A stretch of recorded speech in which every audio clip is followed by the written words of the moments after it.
Hey Don. Hey Don. Hello, how you doing? Good to see you. You look great, Ian, man. Oh, You look 20 years younger, man. It's good. are you 20 years talking to younger than me or are what? you talking to Ian? Yeah, Edith or me or both of us. Yeah. I saw Oh, you. I How saw you you. just how you doing? hey Don. Have you guys met? No, No, this is our Oh, first. Yeah. yes. Don's in this amazing new band. I don't know whether you've seen um, I saw a YouTube clip and I thought I've immediately checked your tour dates to see if you're coming to the UK. Oh, Uh, you, nothing booked yet, but we're doing some songs from the soundtrack. We we, amazing. How are we do. you? Yeah, we do. You asked, I came. We've been playing that, and I might add some of the other ones. And it's maybe the best thing on there. I can send you some video of it. You can hear it. And Oh we man. never played them before, except on the scoring date. That was it. I mean, it's so beautiful. The way the jazz counteracts the kind of the punk Yeah. soundtrack. Oh Mhm. well, let's talk about it. Let's talk Yeah. about it, please. Yeah. Okay. Um, Don, Ian, it's so great because as I was just saying to Ian, Don, to get the opportunity to celebrate this film, a number of years Mm, after it originally came out is a real luxury because it was a film when I originally saw it that really kind of made an impact on me, particularly uh on a part of musical history that, I thought I knew about, but there was so much of it that I didn't. And the film told me so much as well. right. So Right. yeah. And getting to rewatch it as well in preparation for this was just, it was joyous. It really was. It was great. So That's good. congratulations again. Thank you. Thank you. Yeah. And Ian, I'm going to start with you first before we get into Don and talk about kind of the music and the purpose and the kind of the role and the character of the music and its different forms in the film. Why did you originally want to make this film and tell Stuart's story really? Well, I was living in Manchester when I had the first idea. I was working for Granada Television, and the music scene was amazing at the time. Mm, I worked briefly with Tony Wilson. Uh, amazing. New Order were born out of the ashes of Joy Division, but there was loads of live music. I think I saw Gino Washington when I was there, and Adam Ant came through, and all the big bands, but also like the local Manchester bands. As well as that, that there was a community of artists, like playwrights, poets, and particularly musicians, both in Manchester and Liverpool. And Mm, some of them had been contemporaries of Stuart and John at the art school in Liverpool. And I was inspired to I was looking for a story that was about coming of age story about, when people embark on that journey, which is full of risk and a tiny chance of success. mm, You really have to want to do it. You have to want to, make your music or paint pictures or whatever else it is. And John Lennon had just died, and everybody in Granada was, including me, was kind of recruited to work on the obituary that went out that day. And the job that I had was to watch all the footage. And so I'd sort of moved on musically from them. I knew they were amazing, and they were original and geniuses and like responsible for so much, but I wasn't really listening to them that much. And so then I started to listen to them again and unearth things. And in the process of that, I came across a photograph of these two people, and mm. I was like, wow, this looks like a photograph that has just been taken for the Face magazine, which was the sort of zeitgeist Bible at the time. And yet, why haven't I heard more of these people? They don't look like the guys, the footage that I was looking at the Beatles, when they started in the early 60s. And it was one of those rare opportunities that the more I kind of looked into it, the deeper I delved into the story, the richer it was. And it was like this Mm. treasure trove opened up. And the first stage I knew I wanted to talk to Astrid and see if she was still around in Hamburg. And my route to doing it was I'd heard that Stuart Sutcliffe's mother was living in Sevenoaks. So in those days, you got the phone book out, went through all the stuff. I think the fifth person I called was his mum. Went to see her, and through her, I got she only had a phone number of Astrid from years ago when she was married to somebody previously. I called him up, and he was like, "What are you bothering me?" But he said, "Look, I think she's running a bar in Hamburg," and he gave me the area. And again, I kind of did a bit of digging, and about 2 days later, I phoned up the bar. Astrid answered, talked to me a little bit, and was obviously a little bit bruised by the way that this story, that people just wanted quotes about John Lennon's sexual activity, was he homosexual, all this stuff, Yeah. and not interested in her or Stuart or Klaus Bormann, her boyfriend Yeah. before. And she said, "Look, well, I said I was wanting to tell their story." I said, "Well, look, if you're ever in Hamburg, then just look me up." So I went over there the next week. Immediately booked a I flight. immediately went over there, called her up, said, "I'm here." And she laughed and said, "All right, we'll come to the bar." And we spoke briefly in between shifts. And she said, "Look, come round to my apartment tomorrow night and we can talk at more length." And I turned up the next day and Klaus Vormann was there. He said, "I told Klaus that you're finally telling this story. And so we're gonna, we want to help with you." And it was amazing. He had Stuart's bass guitar that Stuart had given him when Stuart decided, when Stuart left the band. But it was that photograph that it started with, androgynous. They were dressed like each other. Astrid's, it was a self-portrait that she took of both of them in an early selfie. And I just never seen the photographs of people from that era Yeah. that were that cool, that confident, that sort of aware of their image and so artistic, everything about it. And that really, this is my story. Wow. It's crazy to think that no one had tried to really tell it or to get to the truth of it before that. But I wondered whether from having that wonderful insight from her, if that then informed how you heard the score or the music based on, anything that came up in that conversation about the world that they inhabited as a couple and as kind of muses for each other, really. Yeah, absolutely. And it was that there was the seed of the idea that really was the idea behind the music that ended up with us approaching Dawn. Klaus Vormann was her boyfriend before Stuart, and Klaus, I don't know whether they were parting anyway or they were very kind of, they were very progressive, they were very bohemian. And Klaus loved Astrid but knew that she had fallen in love with Stuart. So he remained friends. They all remained friends together. And in the story, as we see in the film, Klaus, I think they'd had an argument. Klaus went into, down to the red light district, heard this music playing, walked into this club, saw these guys, and he said it hit him like nothing. He'd heard. And he's a musician. I mean, he was classically trained. He became a, very successful bass player. He played with John Lennon on Imagine, was in the Plastic Ono band. And he said it wasn't like rock and roll only. It was like punk with dance music. And it hit you in the chest. And he said Stuart's bass was amazing because it was this driving kind of like dance bass guitar. And I think Pete Best as well, he didn't have that kind of versatility of Ringo Starr, but he laid down a really, really driving beat. And Klaus was into jazz as well. So what happened was they were introduced.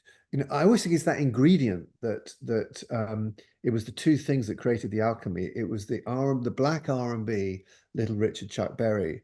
They were like, thrashing out these songs every night, getting better and better and better and better.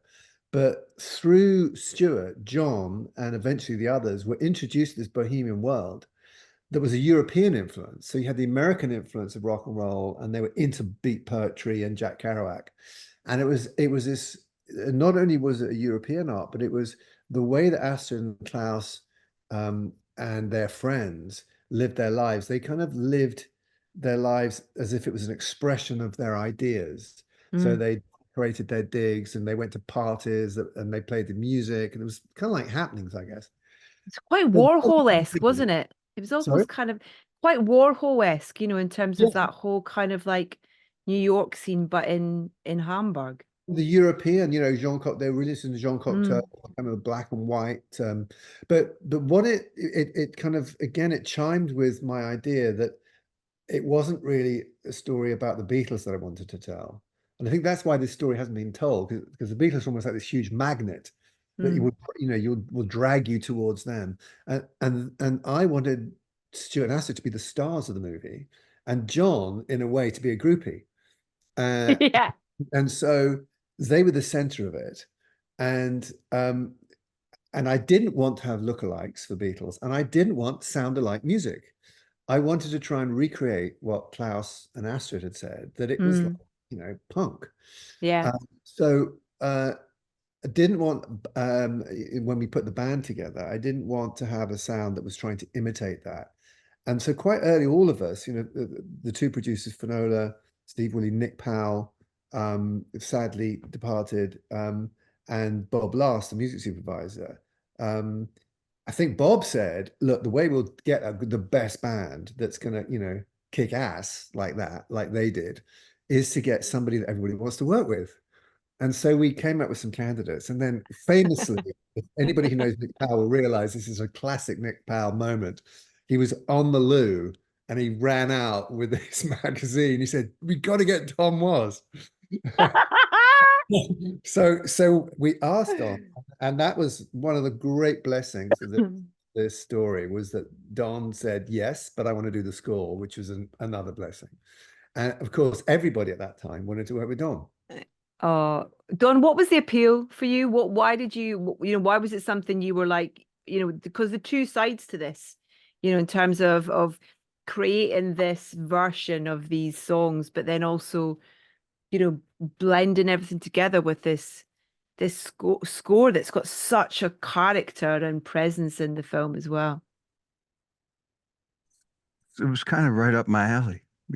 I grew up listening to jazz and listening to the Beatles, and I'm younger than they were, but not that much younger. I'm young enough to, I'm old enough to remember the beatnik era, and I have always kind of regretted that I wasn't 20 at that time.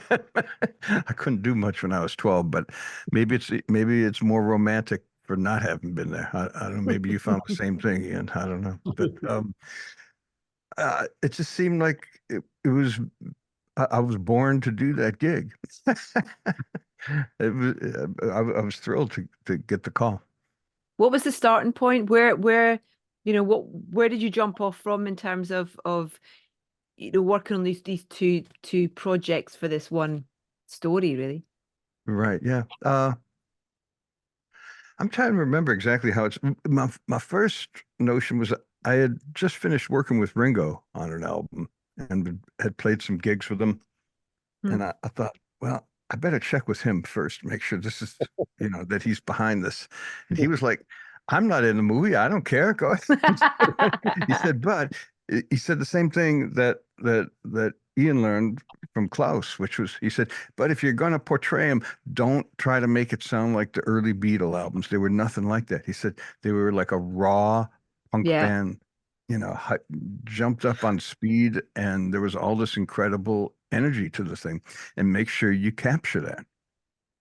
So that was then the same thing Iain said. So that just seemed like the way to go about it, and to try to cast it with great musicians who understood the milieu and came from that milieu. How did you get them all together? I mean, it's just the most. I still think it's the best supergroup that's ever been created, and especially when you watch back some of like that MTV Awards. You know what I mean in terms of, and I'm going to see Foo Fighters on Tuesday night at Cardiff Stadium. And it's kind of, it's just like seeing little young Dave there behind the drums again, way back. And it's kind of like, and you know how much the Beatles means to him, sort of thing. So talk to me a little bit about kind of putting that group together and it's casting really, in terms of how it's going to work, how each of them sound individually, what they're bringing, but as a collective, it's going to work. when I look back on it now, I can't believe we got all those people in a room so committed to making this music. I couldn't believe it at the time, Don. I guess I just made calls. I don't actually remember making the calls, but everyone showed up and everyone was very excited about doing it and playing together. They all sort of knew each other. The biggest surprise, I don't know that any of them knew Dave Grohl, and he was still just a kid. And I believe Nirvana was still going at the time, right? I might have my time. I think Kurt was still alive, and Yeah, they were because Kurt Cobain. I landed with Stephen Dorff in San Antonio where we did the press junket. there you go. There was somebody in tears from Hologram who was the press woman, and she said, oh my God, Kurt Cobain's dead." So that Oh, was wow. was finished. Wow. So Wow.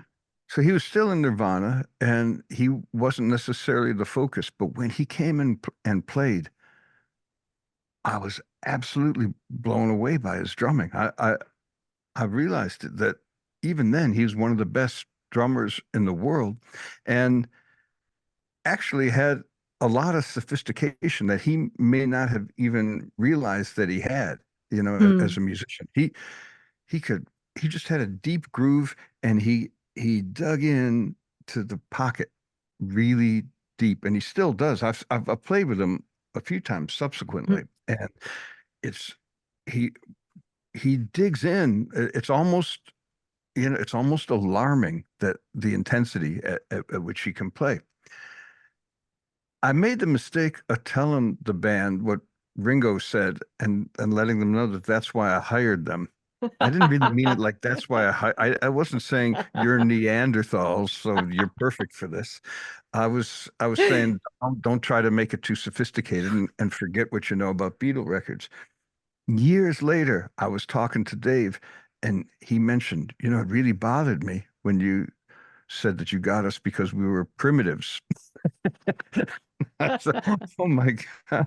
I was upset that, well, first of all, that he carried it with him for 15 years or 20 years like that, but also that I miscommunicated the point. I don't know if the others took it that way, but he did. But I was blown away by his musicianship. In fact, all of them were Yeah, great. absolutely. It it was a very easy, the Mine the the is Beatles part of it. Go ahead, Ian. Yeah. it reminds me of the other because there was Mike Mills and Thurston Moore, but also Greg Mm. Dunn. Um, Yeah. I think. I mean, it just interested to know how they all clicked. It just clicked. It was combination luck, and I knew Mike Mills. I knew he was a lovely guy and would be super cooperative. I talked to Thurston Moore at length about it, and I could tell he was totally into it, and I knew what his ethos was, and that he'd be perfect, have a perfect understanding of the thing. And Don Fleming, I didn't know, but he was a lovely guy.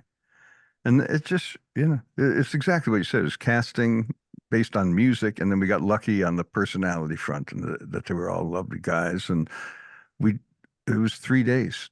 We did 5 songs a day, and we never did more than 2 takes of anything, as best as I can remember. It was usually a first take. Whoa. So we'd listen to the Beatles play it. In the cases where we had recordings of them doing it, and if not, we'd listen to the original, the Little Richard record or whatever, Yeah. and then just go out and do it. And they knew instinctively what to do. There wasn't a whole lot of, we talked through it, but just go out and play it and keep it raw.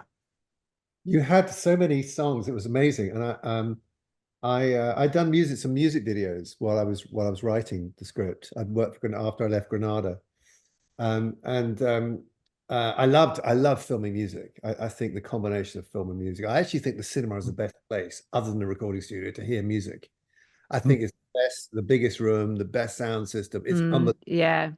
about going to see movies in a cinema. But when I first wrote the script, I had this idea consistent with the idea of containing it and pretending that this isn't about the Beatles, because I knew I wasn't going to get the rights to the songs, the Beatles songs. So I thought this is actually works, because not only are they playing the songs as if they're like a band like any other band, rock and roll band, but they're playing songs that appeared on some of the subsequent Beatles albums. And I know a lot of people who think Twist and Shout, Money, Mr. Postman are Beatles songs. Mm. But without having to get the rights to any Beatles songs, we had that progression. And I had a certain number of those milestones in the script from the beginning. Obviously, rock and roll music, because it's got the title line of the film, got a backbeat, you can't lose it. Long Tall Sally, I love their version of it. Twist and Shout, I knew was going to be the ending, because it was this almost like the phoenix, this cry of grief and defiance, and okay, we're ready, we're going to grab the world. And Love Me Tender, a couple of other tracks that Stuart and Astrid had mentioned, but there was probably only 6 or 7 tracks in my original script, and then through subsequent drafts, and it was quite late in the process. It was, I think we were already in rehearsals when we got the tracks. There was 15 tracks.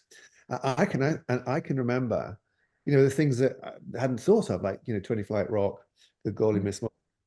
And I can remember the AD, assistant director, saying, there's all these songs. I mean, we're not going to get them in the movie, and we haven't got time to cover them all. And I said, but they're, not only were the songs amazing, but the band were great by then. They were really owning their performance. So I know that it's going to be an exciting element of the film. I don't want to have been in a position where I think, I wish I'd got a bit more of that. I wish I'd had more.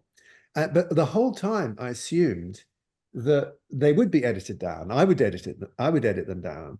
And actually, and I saw we had a 30th anniversary screening at the Picture House in central London a few days ago. And the way that I think that we get a sense of how they were immersed in the music and how all encompassing it was, and how they played for, is the music is just almost constant in the first sort of half of the movie. And that was because Don, handed over 15 tracks. And I just thought I want to use as much as possible, because they are going to drive the energy of the film. Well, let me add this too. It was a brilliant stroke on your part as a director to know that these guys had to rehearse and bond like a band. And most films get it wrong. I'd say almost all of them do. But the reason you enhance the excitement of the tracks 100-fold by the way you handled the actors, which was to get them to bond as a band, to get them to learn how to move like musicians. And by the time the cameras rolled, it fools me. When I was confused today. Oh my God, yeah. I watched the Please Mr. Postman video, which is just beautiful, but I forgot that it wasn't those guys playing. And I was trying to remember Stephen Dorff being at the session, and he wasn't there. But you did a marvelous job of that. And it's so rare that people get the actual music performance part right in the film. It was brilliant. Well, I know that I was talking to Bob Last, the music supervisor, and he said, "Oh, we got to get them to all hang out and really worry about their guitar straps, and which order they go on stage."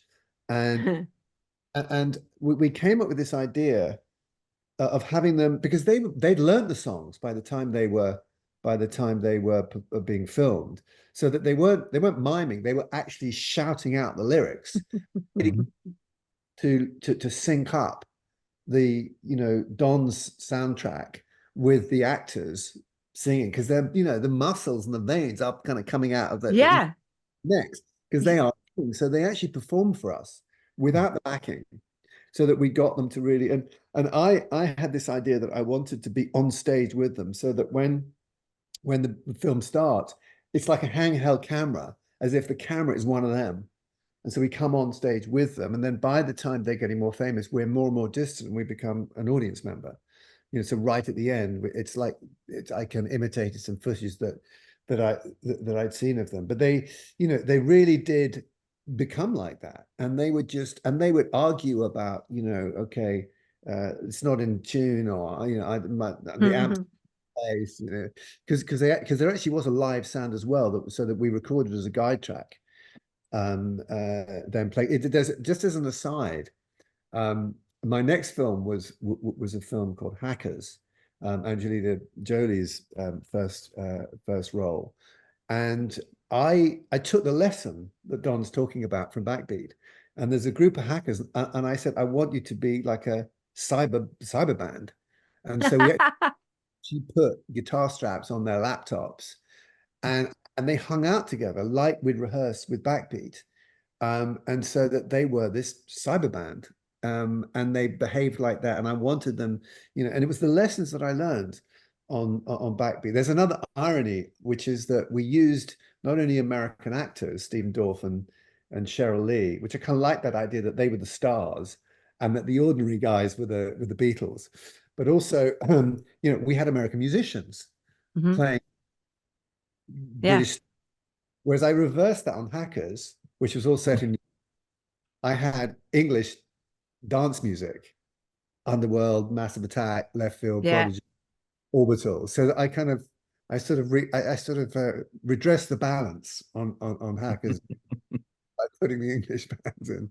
I mean, yeah, Ian Hart's performance in this film, I remember kind of seeing it and just kind of going, who is this? Because he's just extraordinary. And just and I was reading some stuff as well that Julian Lennon had said when he saw the film after his mum had said this, you'll get to know your dad better from watching this film, sort of thing. And that's such a lovely sentiment. It must have made you feel wonderful, the fact that you'd kind of that from your script, your direction, but Ian's performance had kind of really given John, a kind of, he's almost like a stand-up comedian at times as well. That kind of, it's wonderful. I mean, it was something that quite early on, I guess it was just a sort of the ignorance of, being a lot younger, when I just got to make this film. And everyone was saying, how can you do it? How are you going to get permission? I said, I've got this way of doing it. It's not about them anyway, really. They are in it. And it's certainly about John and his relationship in that group, those two overlapping triangles. But I can do it without needing them, because they're not going to give me their permission anyway. Mm. But then as we got to production, obviously the whole legal side kicked in. And I had to, annotate the script for the lawyers and show that this is what Klaus Holt told me, this is what Astrid told me. And I think Don was the first person to say that,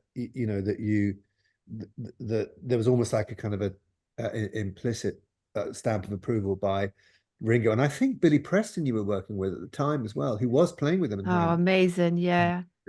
Not only that, for the premiere, which I didn't know was the premiere, I thought it was a screening. I was producing a Stones record in Los Angeles. We were doing Bridges to Babylon, and what I thought was a private screening in the evening. I asked Keith, I said, I got a split for a couple hours. You want to come with me and see this movie about the early days of the Beatles? So we went together to this thing. Turns out it's the premiere of the movie, right? And there's this red carpet. And I thought, oh no, I've taken Keith And then I sat next to him. And as soon as we sat down, I realized, oh no, there's a competition. This is the worst thing I could have done. He was enraptured by the movie. He sat there and loved it, and he thought it was a great movie, and he thought you captured the milieu perfectly. Oh, well, that's really nice. He said that's what it was like, and he really he loves the Beatles. It turns out he really enjoyed the film.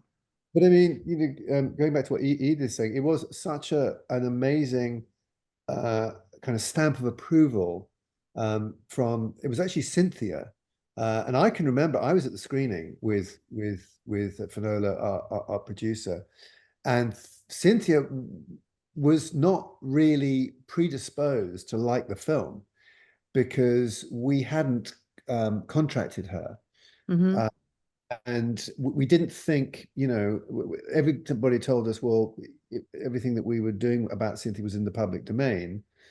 And we had Astrid, we had Klaus, and we had the Sutcliffe family. So it was the press people who said, look, it'd be great if she kind of, says she likes it. So I can remember, and she was not talking to us. She was in a, she was kind of a bit apart with. She had a friend with her, and at the end of the film, didn't say anything to me either. And the first I Mm. heard, I think the press said, "Oh, yeah, she likes it, and she's going to come to the premiere tonight." And I can't quite work out how it happened, but that I might have met Julian at drinks before or something before the premiere, and I was walking to the premiere, and he this limo stopped, and the window wound down, and Julian handed me a copy of the Evening Standard, the newspaper, Hmm. opened of an interview with him. And the headline, "You're going to meet your mother tonight," and then it's "You'll meet your father tonight," and it said in the copy that Cynthia said, "You should come to the movie because this is what your dad was like at the time." Wow. And I think that was and again with Ian, he didn't, and I didn't coach him at all or point him in the direction of trying to be like John Lennon. It was from the inside out. Yeah. Yeah. You feel that. You feel like it's his interpretation of it, but just with so much kind of life to it as well, in terms of yeah, it's wonderful. Before we run out of time, I want as well, Don, just talk about the score because the score is absolutely beautiful. Uh and I just kind of and I do love that kind of, it's uh, I was surprised in a really good way as to what the score was, but it's just as soon as it starts and you're just kind of you're there and it's just got this lovely presence throughout the film. Um, Talk to me a little bit what you were kind of writing to. Were you writing to their, their love story, their kind of both in terms of those different love stories that are really going on within the film?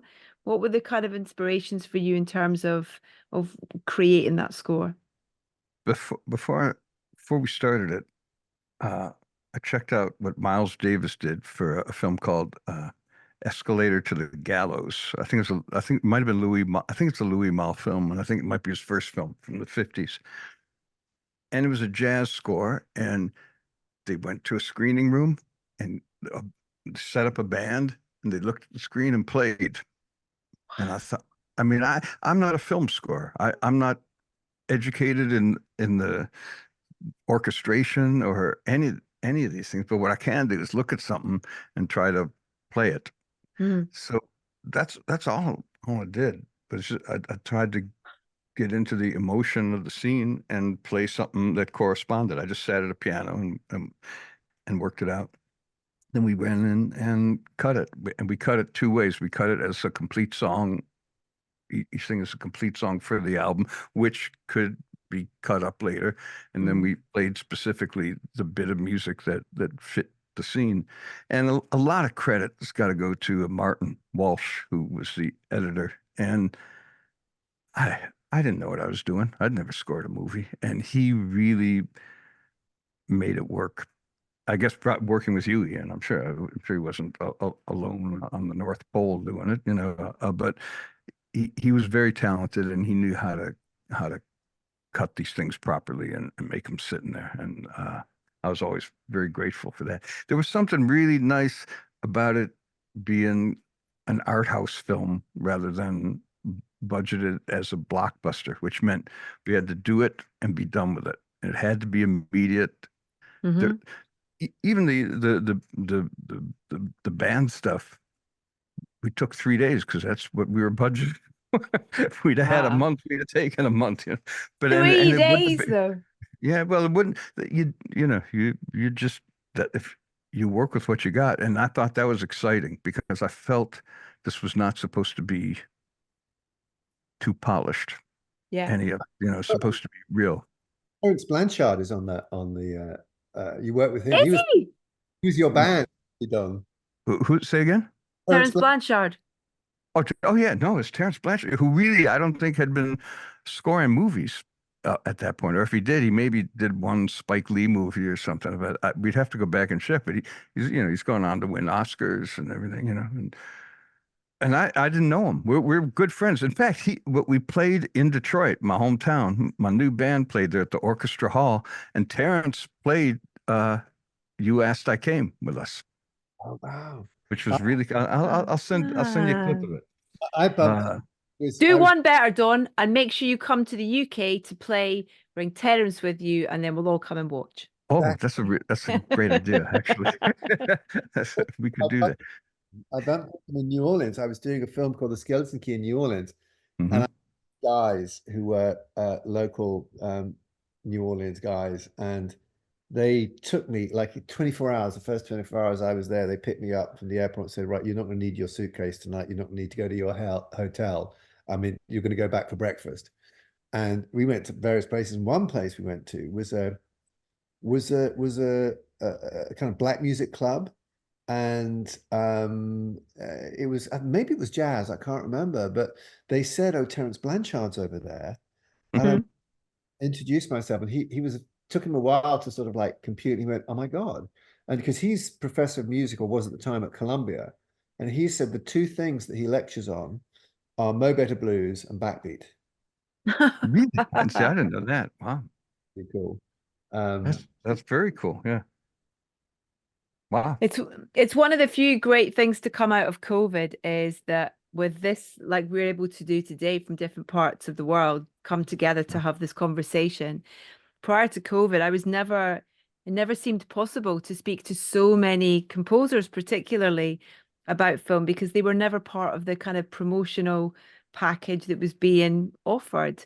And for me, the most joyous thing to come out of that is that things like Zoom has allowed us to really connect. And we had Terence on the podcast maybe about 3 years Ah, ago now, nice. and it was just it's been, yeah, and we would not have been able to do this today as well had it not been for that. So it's always nice to think of the positives out of negatives, and for me that's definitely one of the Yeah. positives out of that crazy thing that we all went through. You mentioned Agreed. Martin, the editor, amazing editor.